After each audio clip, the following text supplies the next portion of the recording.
as a person can stand into. That's why I'm taking my call and I'm going. Oh my God, no!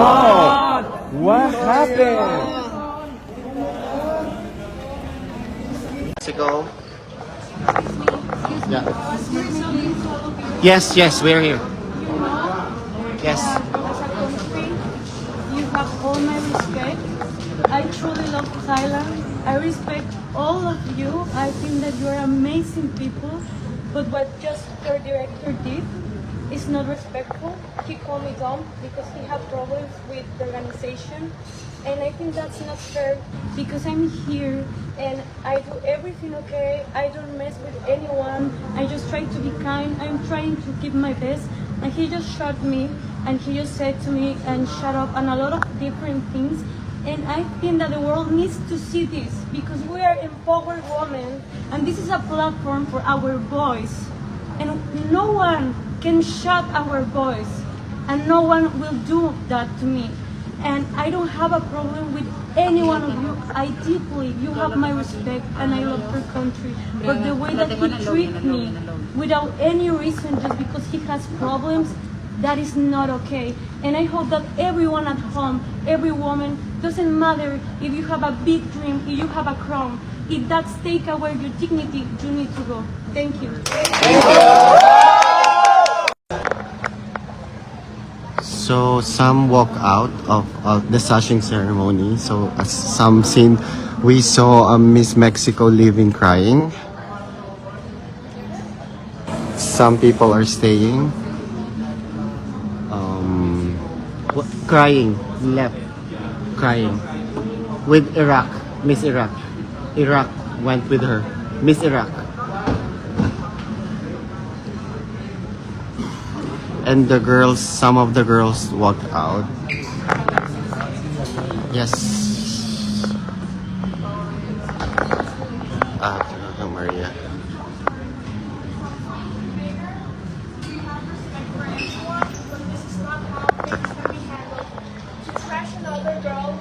It's beyond disrespectful and it's nothing I as a person can stand into.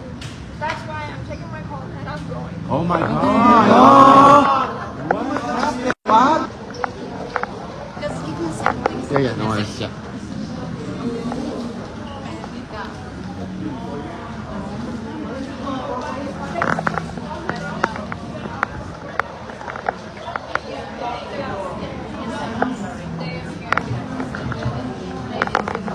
Maria. Victoria. Victoria. Your elevator is the other way. Guys, say hi. Bangladesh. What happened to Bangladesh?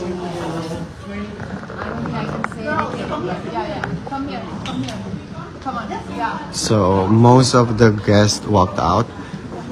Hi, Miss India. India. And apparently, Victoria is walking out. She felt disrespected. And Rose.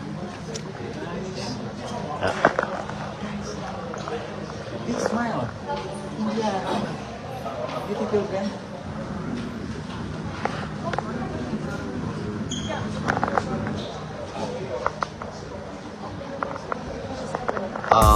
At mga kapolitika, inyo pong napanood itong pinaka-latest na iskandalo dito pa rin sa nagaganap na Miss Universe 2025 sa Thailand dahil hindi po natapos doon sa pag-raid kahapon ng mga pulis dito sa online gambling nila. Ngayon is meron na namang pasabog itong si Nawat.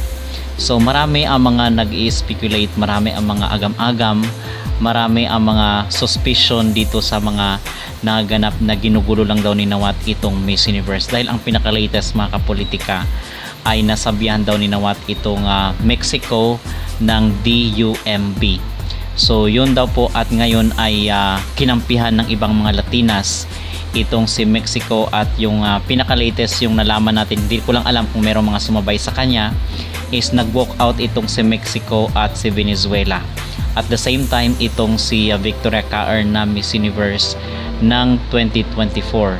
So grabe ang mga drama, grabe ang mga issue at paiskandalo ngayon dito sa Miss Universe 2025 dahil siguro mga kapolitika na trigger itong si Nawat dahil doon sa mga ginagawa ni Raul. So ano nga ba talaga ang nangyari? So nasabihan daw itong si Mexico ng DUMB, and then ang pinaka daw doon, ang reason daw is sinabihan daw ni Mexico itong national director na wag daw i-promote ang Thailand.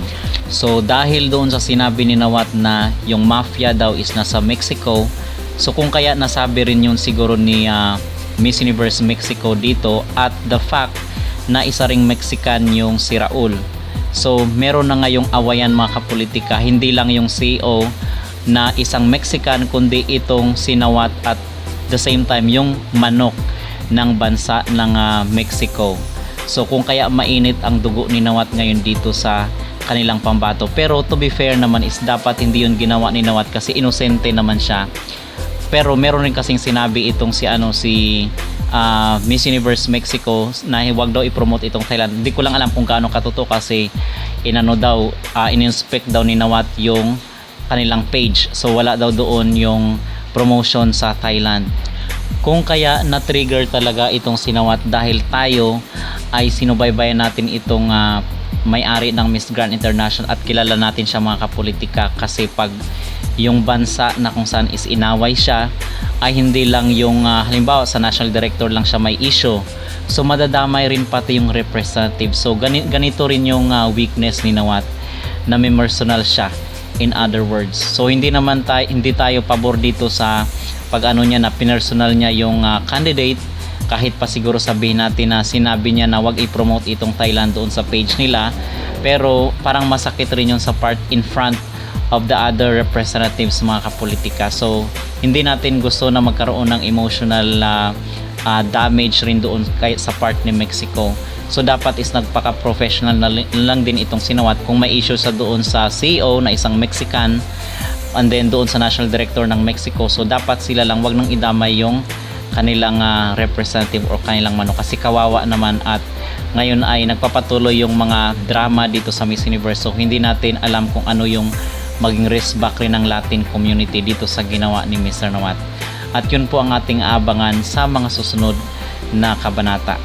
So mga kapolitika, ano po ang inyong mag-reaction dito sa naging drama ngayon, day 3 ng Miss Universe 2025, na kung saan ay sinabihan di umano ng DUMB ni Nawat itong si Mexico dahil hindi nila pinopromote ang Thailand doon sa kailang page.